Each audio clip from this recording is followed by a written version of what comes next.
Yeah, and like they've always said with big bucks, they have to be right 100% of the time, and like we only have to be right 1% of the time. We just have to get lucky. Yeah.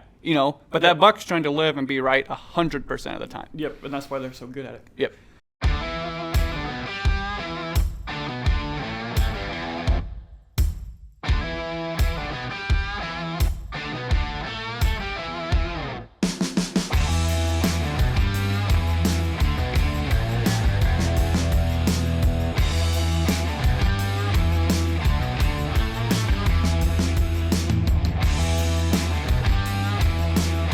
Welcome back to another Out Here show where we talk a little bit of everything. Whitetail hunting, turkey hunting, public land, hunting industry. We touch on it all. We give you our opinion, and we want your guys' opinion back on what we talk about. So, joined as usual by Brody. He's always here. So, how's it going? What's going on in talk a little bit, just real quick, about what's going on in our hunting world right now. Yeah, so we're in full swing into hanging trail cameras and then finishing up on any scouting that we didn't get done in the winter and early springtime before turkey season. So that's what we've been doing. A few places that we didn't get to. So we're hitting those, just trying to check those off, see if they're worthwhile. And then hanging trail cameras now is going to be our big thing. It's just getting those out, letting them sit, and then staying out of the woods, probably grabbing the bows a little bit as we get going. Yeah, deer season will be here before we know it. It's already middle of June as we record the podcast. So it'll be here really quick, especially with that September 1st opener. So just want to remind everybody, we're on every Monday. And you can catch us on YouTube and pretty much anywhere you can listen to a podcast. So with that, we'll move on to our topic. And it's one that I just happened to look through the 2021 gear special of Bowhunter magazine. And that first little like editor's, article that the editor always writes at the beginning of every magazine was on hunting success. And if it was luck, hard work, or gear, and which one of those is responsible for hunting success. So, as always, I always ask for your quick response. So, before we even go into it, it might change as we go through. You haven't had time to think about it. But which do you think is most responsible? Luck, hard work, or gear? It's not gear. I don't know if I can safely say that, but that's my initial reaction because the gear varies so widely. It's not the gear. I'd say kind of maybe we may not like to hear it, but I think luck plays a lot into it, especially bow hunting. The odds of getting a buck within bow range, a lot of times it just comes down to luck. You can do a lot leading into it, but I think the majority of it comes down to just luck. You got to be in the right place, but then you can only do so much, and then he's just got to walk close enough for you to get a shot. We've all seen big bucks, but getting them close enough to shoot is another thing. Yep. So, with that, we'll move on, we'll work through it, and we'll see if that stays your opinion as we go through. So, the writer started with equipment, so I guess that's what we will start with as well. And he started off by telling the story of this Clint guy that had horrible equipment, horrible camo, and was a deer-killing machine. And as soon as I read that, I thought, 3 pages into this magazine, and he's already discredited the whole 2021 gear issue by saying that the guy had horrible equipment and still killed everything. Mm-hmm. So to me, that's where you were going when you started out by saying you didn't think equipment was probably the least important of the 3. And I think equipment is probably the least important of the 3 as well. Yeah. Today the technology has advanced so much that any bow can kill a turkey, can kill a deer. It's just a matter of you putting it in the right spot. We shoot the knockoff brand of Matthews. You can't think of it off the top of my head. Mission, which is just as good enough a bow at $500 as paying for a Matthews at over $1,000. They're both going to kill a deer if you put it in the right spot, and especially with the kind of advancements in heavy arrow setups and that kind of thing, and really understanding what your arrow is doing. I think the advent of having equipment that can do more for you, I think that gap is shrinking. A bow is going to kill a deer. Yeah, when we were at Shields looking for new bows when you were getting yours, and then I got mine after you, but we had that conversation on, should I get a more expensive one, or should I just shoot the Mission, which has been fine for us in the past, and we're like, it'll fling an arrow 30 or 40 yards, so you don't need the $1,500 bow to I have written down here, do you have a sharp stick and something to make it move fast? Because that's all, and like you said, that gap between bad bows, quote, none of them are real bad bows, and the good ones are getting smaller and smaller. They're I mean, a mission bow will do exactly what you need it to do. Yeah. And you mentioned too, knowing what your arrow's doing and how that equipment works and making it work the best for you is probably better than getting the $1,500 bow and not knowing what you're doing with it, or shooting a flimsy arrow, or some sort of bad broadhead or something. Yeah, I mean, practice with that stuff too. Like, if you have a $500 Matthews, but you know exactly what that bow's going to do, what you're going to do at 15 yards, 20 yards, 30 yards is better than just, buying the expensive Matthews. We're just saying Matthews because that's what we're using here and just throwing it out there. But buying an expensive bow and then not knowing how to shoot it, I mean, you're better off with less expensive equipment. Yep. And our routine, and this is how I kind of knew equipment was the least of the three, was our routine when we leave the house, and we carry a whole bunch of crap. Our back of the truck is full of stuff because we have camera gear and stands or saddles, and usually 2 bows because if we're going to his house or my house, we've got a whole bunch of stuff in the back. But the one thing we always do is go through, do I have my permit? And do I have my bow? And do I have arrows? Because essentially, if I have my permit, bow, and arrows, we all have phones. Even if we forgot our camera, we could film it and we could shoot something. That's all you need to hunt is a legal permit and a bow and arrows. String. Yeah, like technically, that's all you need. Like, we pack all this stuff, but technically all you need is your permit so you can legally do it, and then that sharp stick and string so that you can shoot something. Yeah, because in the end, you still have to choose the tree. And you mentioned it before, you have to make the shot. So it's still up to you where you go and, how you got to that point to know there's a buck there or a doe or whatever you're going after.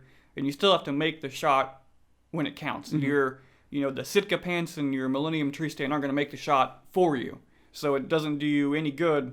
I mean, it does do you good. We'll get to that later. But on the scale of things, I think it does you less good than some of the other things, because it can't. In the end, you still have to do it. Yeah, and it's not to say that shooting a nice bow isn't, the let-off might be easier, it might be quieter. Like, there are advantages to the higher-end equipment, or if you get better pants, they're warmer, or a better coat, and they're warmer. So there are advantages to the higher-end stuff. I just think sometimes we get caught up in the status symbol of what we're buying and what we're using, as opposed to what maybe we can afford, or what we should, or what we can get away with using, or what we may want to use. Yeah, that was the next thing that I had written down, so that works out perfect. We're thinking on the same wavelength, at least today. But the hunting industry and social media push the narrative that you need fancy equipment. And they always have. Always have and always will. And it's somewhat their fault, not somewhat their fault. If you're going to push a product, you have to show the benefits and want and hype people it up to buy it and make it seem good. So it's not like a real bad thing. That's just how people sell things. But marketing. Yeah, it's marketing, and I think as hunters, we get caught up in it as bad as the people that buy Jordan shoes just because they're Jordan shoes, or the new iPhone. I mean, and people like certain stuff. There's hunters that like new Sitka clothes. Nothing wrong with it, but that doesn't mean that's the most important factor in hunting success. There's nothing wrong with good clothes. It's just not for hunting most important. Still important, not the most important. But like you mentioned, the hunting industry and, manufacturers have kind of pushed that. And social media, the advent of social media. And just showing what you've got. Yeah, look, I'm wearing this cool new jacket or whatever. So, and I've heard a lot of really good hunters say that hunters today are relying too much on technology and equipment, and we're losing some of the woods smarts, the woodsmanship that our dads and grandpas had. Do you think that's is that a thing, and do you think it's an issue? Yes, I think it definitely is a thing, and I think it is an issue. And one that we talked about the other day was cell cams and using those. And everybody has that line. Some people will use cell cams and just so they can stay out of their areas, stay out of their beds, and they don't use them to figure out, okay, that buck just went in there, so now I'm going to sneak in there tonight because I know he's in there. In a sense, to me, and I've never used cell cams, but for me, I feel like I slowly inch my way towards doing that. Slowly just watching my phone for when that picture comes in, and I go, oh, that buck just went in there. He's probably 50 yards away, so I'm going to sneak in there tonight. I'm going to see him. Yeah. And I think that's, for me, I don't feel that's right because it feels like cheating if you can just survey your whole property and see where he goes. Yeah, it takes the hunting out of the hunting. Yeah, because a regular trail cam, you get a picture, but you weren't there and you didn't see it come in 2 minutes ago. Yeah, and I've heard people say, and I completely agree, it gives you a reason not to go hunting Yeah. when you have a cell cam, because you're like, oh, there's no pictures, and oh gosh, it's gonna be 30 degrees in the morning. I'm not gonna go. And that's the opposite, complete opposite of what it should what be. you want to do and what hunting should be. It shouldn't just be surveilling from your couch. I think they have their place, but like you said, I think some people can go overboard with it, and that's just a debate on what's ethical and what's not. And everybody has different standards, but does it give you too much of an advantage as a hunter? Yeah. Like, I know we're using high-powered rifles against a deer, but like, where do you draw that line between having too much of an advantage? Yeah, it's kind of and giving fair chase is kind of Yeah. that line. Is it fair chase to be able to just basically watch the deer all day long until he's where you want him to be? Yeah, I don't. To me, and I think probably to you as well, I don't think it's something we would do. When it costs a lot, but two, we don't, just ethically wise, I think we like the aspect of not having it. But and they have their place, because I know there's people that use them that say, I'm not going to use it to be like, okay, he's in there, so now I'm going to sneak in there, but just using it as a way to stay out of those areas and hunt better. Yeah, if you have a long distance property in Kansas and you can't go check it or drive 6 hours to go check it, and you just want to make sure there's deer there, and people aren't trespassing and that kind of thing. I don't feel like there's any problem with that. And I know what the cell cam guys are going to say. It's, you guys just mentioned it, you still have to make the shot and you still have to sit in the right tree, which is true, but how much does that cell cam make it so that your proportion of being in the right tree at least is way greater than it probably should be? Yeah, like you kind of go out there, and if you're like, you kind of always say it to yourself, if I only knew where the deer were when you go out. Well, you kind of do now that you have that trail camera that told you 10 minutes ago he just walked in here. Like the big game hunter games with the red dot. I've always wished the deer had I could a just red see dot. that. Yeah. But it's I don't know, it's just an ethical line, and just depends on your thought process on how you do it. Because if we use trail cameras now, the difference between regular trail cameras and cell cams is that I'm getting information after the fact. A day later or after the fact. I'm not, he just walked by the tree at 10 o'clock this morning, now I'm going to go in because he's going to come back, where you wouldn't have known that unless you were hunting. So it's just, like I said, it's just an ethical And we mentioned difference. similar to gear, and I guess we're still on gear, but like with the advent of social media and all that, being able to, the greed of trying to kill the big buck and then being able to use those trail cameras to post that picture, kind of starts really building on each other and can get people in some bad places. Yeah, and going back to kind of the woodsmanship part of it, it's, so what if you were going hunting and you dropped your rangefinder in the creek and now you can't use it, or you forgot your tree stand, or you forgot one step and now you can't get up to your already placed tree stand? Are you still going to be able to hunt? I wonder what some of these people would do if they didn't have all their equipment. Like, would they still be able to hunt? Because a lot of times they rely on it too much. Their sight that ranges it and does everything for you. I feel like you're losing the woodsmanship, because I feel like some of them couldn't hunt if they didn't have all the fancy gear. Yeah, I'm guilty of the rangefinder thing. I can't judge distances, save my butt. So I'm guilty of the rangefinder thing. But yeah, I agree. I mean, you get so stuck on using your equipment and technology that you forget the basics of hunting, which a lot of times it's the basics of hunting that are going to, get it done for you. Yeah, just like football or sports or anything else, it's blocking and tackling. In the end, it's blocking and tackling. I don't know, we should come up with what the 2 are for hunting or 3 are for hunting, but in the end, it's still the basics of any sport that get it done in the end. So yeah, to me, you don't need the fancy equipment. You just kind of need to know how to use it. So you don't have, and I'm just choosing a camo. You don't have Sitka camo, well then you can't be moving.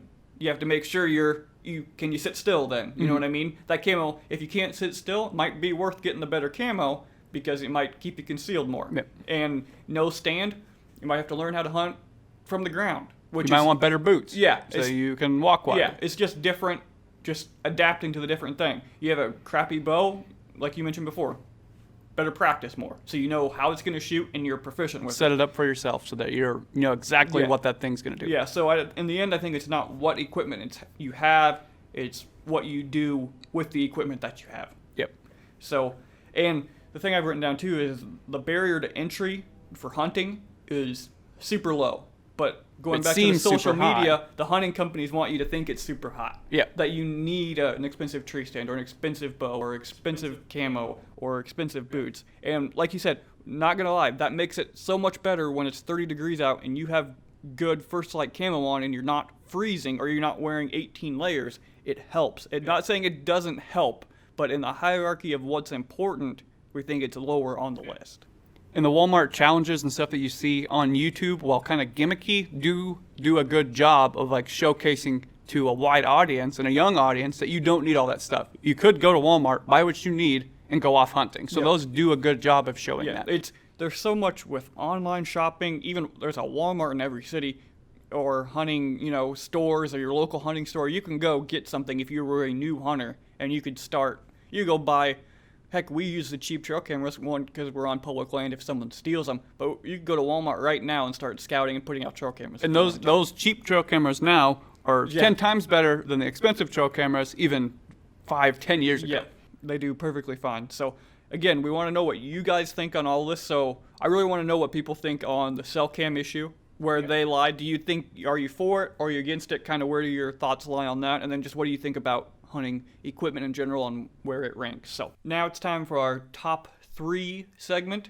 So today we're going to do our top 3 necessary pieces of equipment, now that we've just bashed the fact that you don't need equipment, or it's not but as if you high did ranking, you take do it, need equipment. This is where we're ranking them. Yeah, but if for our pieces of equipment now, doesn't mean it has to be expensive. yeah, what are our top 3 pieces of equipment that we think help us during the year? So you can start with your number 3.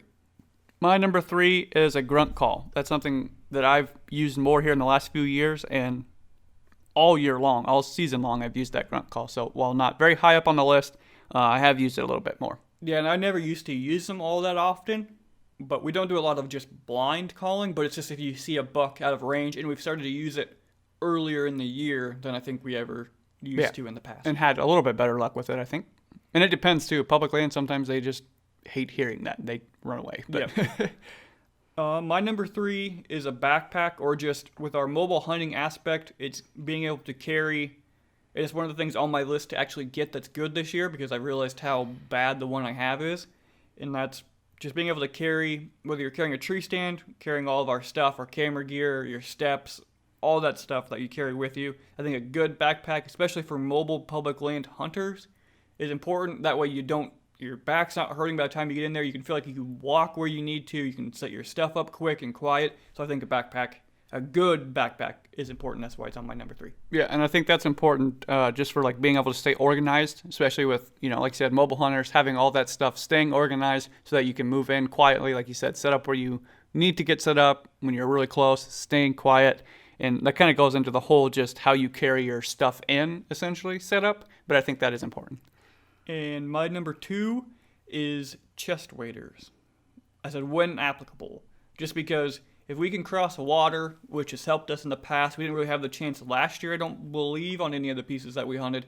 But if we can cross water, river, creek, just swamp, we've used the chest waders a lot. I hate taking them off, putting them on, taking them off, putting them on, but it definitely gets you where other hunters can't go. And they're like 80 more pounds, it seems like, to carry on your back when you're walking in, but we keep doing it because it's that much worth it. So I think chest waders are my number 2. We've seen the importance of that on one of the properties that we've been hunting. It's been dry the last couple of years, and then there's been people everywhere. So we said we will never cuss having to carry waders in and out again, or use something to cross water, because it's helped us that much and been that important. Yep. I mean, last year you got on that spot, you had people walking on you all the time, 3-4 times, and we never seen anybody back there last year. But that's because there was water, 2 different places of water between where we hunted and where the people were. So last year we would have carry waders in every single time if we could have. The buck I killed was 100 yards from the parking area, but he was on another side of water that was 4.5 feet tall that he had to cross through. So, I mean, that's why he was there, and that's why there was no people there, and that's how important it can be. And that's why he wasn't there, or not him, but another buck wasn't there this year, because there was people, it was dry as a bone, and people were walking through it. My number 2 is a headlamp. I think for getting in, mobile hunters getting in the dark, because I've used headlamps that you can't see with at all, and I've used headlamps where you can really see, and I think having a good headlamp, going in and set up in the dark is important. A lot of times people are always asking for the mobile hunters, how do you go in the dark and pick a tree. And I know Dad is terrible at going in the dark, even with a good headlamp, but how you do it and having a good headlamp where you can see the tree from a long ways away and be able to kind of scan the area a little bit, I think that's important. Yeah, and what's helped him is that he now has a headlamp that literally looks like a car coming at you in the dark. Like, it's that bright. Like you mentioned, get a good headlamp. Like we mentioned with the equipment stuff from before, it doesn't make it good equipment definitely helps you, because a bright headlamp is going to make it so you can actually choose a tree rather than one where you can't see very far. Because I know when mine starts, I have a rechargeable one. When it starts going down and I can't see the trees very well anymore, it's hard to pick a tree. So the good bright headlamp, yeah, definitely worth it. So what's your number one? My number one is binos. I think that's probably a lot of people's number one. But I know if I forget my binos in my truck or at home and I don't have them and I have to hunt without them, I hate not having them. Just, you don't think you're going to need it, and you're like, I won't really need those when you forget them, and then you go out there and you're like, I wish I had those. Yep, and I could probably rearrange mine now after seeing what you thought on all yours, but I never used to use binos. Like, hardly didn't carry them, didn't hardly ever use them, but like starting last year, maybe a little bit before that, I started using them all the time just looking in general when you don't think you see anything. I've seen more stuff just looking. I didn't think there was anything moving. You see them sooner. Yeah, I didn't think there was even anything over there, and you're just looking through binos and like, oh, there's a deer standing there that you never would have seen, or you might have seen 30 minutes from them, but you never would have seen before then. Or you see the white go through the trees, you have the binoculars to see what it actually is. So yeah, I never used to use them all that much, but now, like you said, I hate not having them now when I go in. So, and again, with mobile hunting and having binos, if we're going in the afternoon for a setup, you can use those binos. Is that a rub all the way up there? Is that a scrape? Even just walking in so you don't bump deer, but then looking for signs so you're not just zigzagging everywhere. Again, it helps you with your setups as a mobile hunter too. Yeah, and like you said, we use them going in. If you're going in for an afternoon hunt, to walk a little bit, look in front of you, make sure nothing's moving, walk, just do that check. They're definitely valuable in that aspect as well. So my number one, I don't know if this counts as equipment or not. So I have a 1A and then I have a funnier 1B. So my 1A is Google Earth. Just for scouting wise, to make sure we're in the right spot. Like, I can't imagine Google Map, Google Earth, Google Maps, trying to scout some of the places. You could do it, it'd take you so much longer, because if you couldn't get the aerial view of what you were looking at, I think that's invaluable for getting on deer quicker. And then I'd get lost if I didn't have Google Maps on my phone to get in and out. That's a woodsmanship thing that is lost, I think, that we were talking about earlier, is just being able to navigate in the woods with like just a compass. Like you said, if I had to go in some of those places, and they're not even that big. We're in Nebraska. It's not that much a wilderness, but I would get lost without Google Maps showing me where I'm at. Yeah, I've lost that woodsmanship skill. I can't. I can't. I mean, I kind of have it, but I kind of don't. I couldn't do it if I didn't have Google Maps half the time to know where I'm at without marking marking a trail, through the woods. I know sometimes we've gone through thick areas and it's just like the full moon. I know me and Dad were trying to walk out one day, and we both were walking together, and eventually we just got mad. We both split up, but all I had to do is, the moon was east when I was in the tree stand, so I just went that way and eventually ended out there. But it couldn't, without Google Maps, I'd get lost half the time. Yeah. So those are mine. Google Earth, waders, and backpack for 1, 2, and 3. My 1B is that piece of equipment is a hood, because I hate being cold and having the wind blowing down my neck. Brody and Dad will tell you, if there's any bit of wind, I've got a hood on. So that's my 1B for pieces of equipment. And I have to have a hoodie so that I can have a hood. I hate hoods because I can't hear. Yeah. And I want to hear. Like, I'll even, sometimes my ears will get really, really cold because I'll put my stocking hat on, but I won't put it over my ears because I feel like it blocks what I can hear. Like, I want to hear. I want to hear footsteps. I want to hear them coming. I can't wear a hood, sometimes not even a stocking hat over my ears. Yeah, I want to hear them too, but I really don't want the wind blowing down my neck. Yeah. So I'll have a hoodie on pretty much all year outside of September. Just can't stay in it. It's like a pet peeve. Yeah. So let us know maybe what your top 3 pieces of equipment are, or even what's kind of your funny piece of equipment that you take that maybe other people maybe make fun of you for, you think's kind of off the wall weird. Yep. So those are ours. It's kind of interesting to go through. I feel like I could reorder my list, and I feel like depending on what time of year it is, I could reorder it too, because in September I'm going to want the thermocell, because we were out yesterday or a couple days ago and the mosquitoes were terrible. So it just depends on what time of year, what I'm dealing with, and what what I'm mad at or happy about for that time of the year, that the piece of equipment that I want.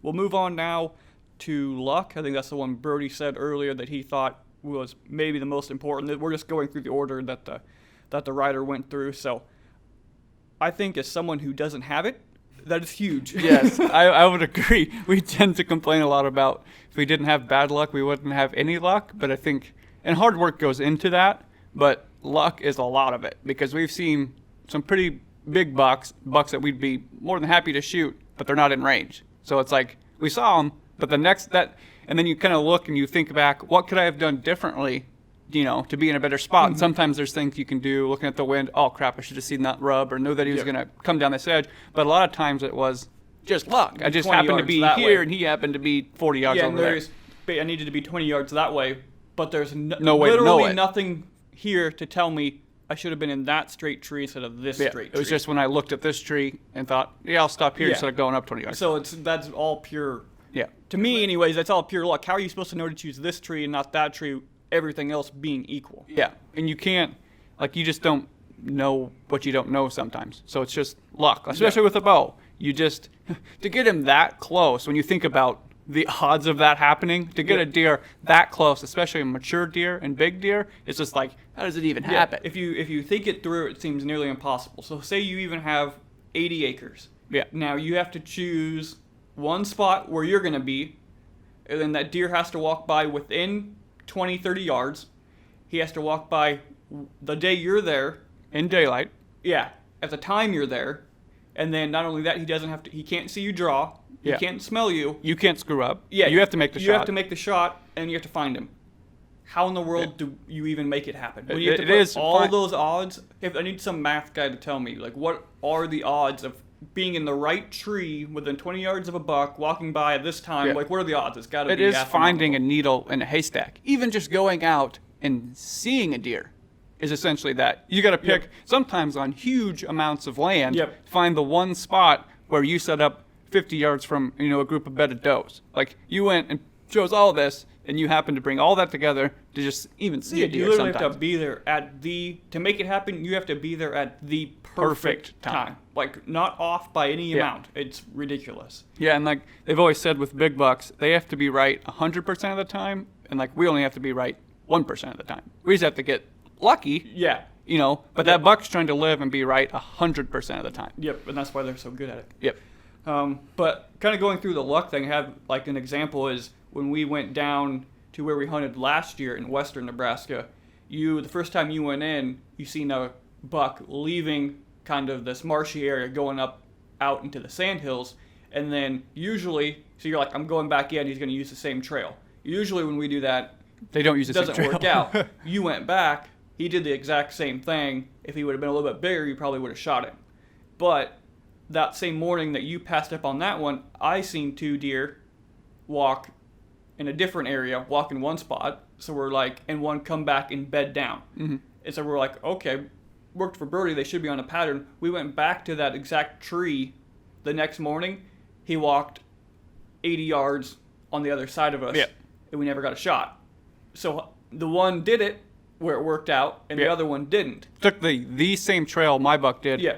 Took the same trail coming back in with the same buck that he left with in the morning. Same trail coming back in. Your bucks didn't do that. Yeah, so it's again, it's just luck. Yeah, it just had to be luck that he didn't use the same trails he did the day before. He came back. Yeah. So you had that going for you. Yeah. But he didn't come back where you needed him to. Yeah. To me, there has to be luck involved. There's no, I don't know if you call it luck or what you call it, but a game of chance, essentially. It's still, because you're still, they're animals. They can do anything different. You still, and like we said, it's just crazy to think about how you have to be in the exact one spot out of thousands of acres to be. So, moving on now is to hard work or work that you put in and kind of where that sits. So, I think that gets you in position. Like I mentioned before, you can't use a fancy bow or the equipment unless you're close enough, unless you put in the work, the spring scouting, summer scouting, food plots, if you do that sort of stuff, moving stands, looking at maps, and then just putting your time in the tree stand. Obviously, the more time you put in the tree stand, it doesn't seem like work, but that's, work as goes for hunting. Increases your odds. Yeah, it increases your odds. So the more work you put in, the more your chances are going to go up. So I think hard work and just work in general is definitely up there as far as your chances of success. Yeah, and I mean, I think that's relative to your situation because, you know, a lot of people we're lucky enough to have the free time pretty much every weekend during the fall. We're hunting both days, getting out there and putting in a lot of time, or some people don't have that opportunity to do that so much. So it's just maximizing your situation. If you only go 4 days, do as much as you can so that you can maximize what you're doing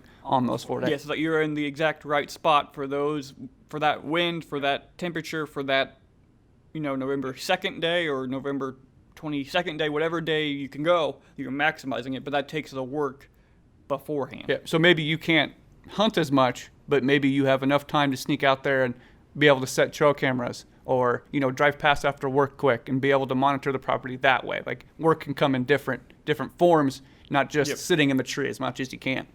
Yeah, just like anything, sports or any other sport, it takes work. We're just lucky, and most hunters are lucky that doesn't feel like work. Mm-hmm. So, but to me, there's a better proportion of success the greater your work, not the greater amount of money that you spent on equipment. Yeah. That's how I'm thinking of it in the hierarchy of what leads to success. Your return on investment is better for work than it is equipment. Yes, I'd agree. So, I mean, I haven't mentioned you, $2,000 bow doesn't do you any good if you only sit like 2 times. Like, it does, but your chances of success go down. Again, that's why I think it proves that the equipment is third on the list, and then either hard work or luck or 1 or 2, you could probably interchange them. Yeah. Probably 1A and 1B. Yeah. Like, probably. hard work breeds good luck, I guess, kind of, sort of, sometimes. Yeah, sometimes, but then again, that's where I go back and forth. You can work sometimes as hard as you want. You still don't, just because of luck. But you're still not in the right tree at the right time. You decided to go here instead of there. Yeah. And that's and even that, just choosing stands. So, I was just going to say, some of that's which spot do we go to today, and you go to the right one, and the deer move by. But if you would have chose the other one, maybe you don't even know. Maybe you would have shot one, or maybe you choose this one, you see nothing, and had you just went to the other one. I mean, they're both good stands, both right for the win, but just a matter of chance. You always think about that, too, when you sit in a stand and you don't see anything. You're like, oh, I knew I should have went over here. Or like sometimes you're like, oh, I can't get there for this reason, or I guess I'm just going to jump over here. And you sit there and like, man, I'm glad I decided to do this, or I'm glad I was running late, so I went over here instead of over here because now I learned something. So it is just luck. Yep. So that'll wrap it up for that little segment of our show on what we think is important for hunting success. My order is hard work, luck, and then gear. So you could probably, like we said, you could probably interchange. Yeah, I'd probably. Luck, but I think gear is a hard number 3. I'd almost say luck, hard work, gear. Like you said, those 2 are so close. But I still think it's just so much a matter of just getting luck. You do a lot of work to help you, but I still think it's just like, man, just that getting them close enough and all that. I think luck has a lot to do with it. Probably more than a lot of us would like to think. Yep. So, again, let us know what you think. We want to know what your order is for work, luck, or gear. Leave it in the comments or message us on social media. We'll kind of compile it and bring it back to you in another episode, what everybody thought. So now we're going to do our out of left field segment where we talk about nothing hunting and everything to do with sports. So we're in the middle of June. That means College World Series time. So we're going to choose the 2 teams that we think are going to be in the finals. So we're not choosing the winner just yet. We're going to choose the 2 teams we think will be in the finals. So we'll start with the left side of the bracket. That's NC State, Stanford, Arizona, or Vandy. Who do you think out of those 3, or 4 rather, will be representing that left side of the bracket in the championship games? Vandy's hard to pick against because Kumar Rocker's pretty good and like can shut anybody down. But I'm going to go out on a limb and pick Stanford.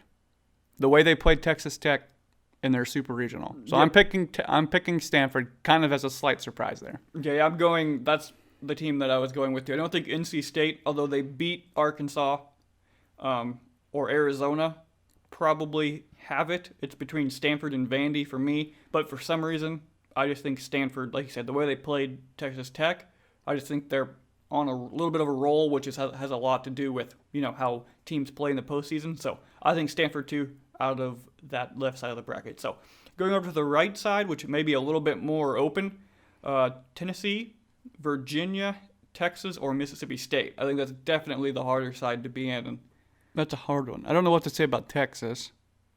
They've looked pretty good. Yeah. I haven't watched them, but Mississippi State was. Mississippi State's usually pretty good. Virginia's been on a roll, but they had to beat Dallas. Only had to beat Dallas Baptist, but. Yeah, I'm gonna go with Tennessee. Yeah, that's what I was thinking too. So we have the same team. I think Tennessee's pretty good this year. They've been on a roll too, kind of just like Virginia. I'd say Tennessee or Texas probably, but Yeah. I just haven't watched Texas play, so I don't know. It wouldn't but, surprise me though if Mississippi State they got there. yeah, I could see any of those teams on the right side Yeah. making it. So, yeah, so I got Stanford and Tennessee. Brody's got Stanford and Tennessee. Let us know who you guys got, and then we'll see. This might come out before or after it all happens, so we'll just see where we sit and where everybody else sat. So that will wrap it up for another Out Here show. Lots of good topics. This time I think we discussed some really cool stuff and some stuff that people should have some pretty good opinions on. So, again, every Monday, you can check out the show on YouTube or listen to it or pretty much wherever you can find your podcast. Yep, and we talk about hunting on this channel, and we show you hunting on our Whitetail Instinct channel. So head over there and check that out if you want to see some hunting content. We're doing a lot of scouting and that kind of stuff over on that channel, so check that out as well. Yep, thanks for watching, guys.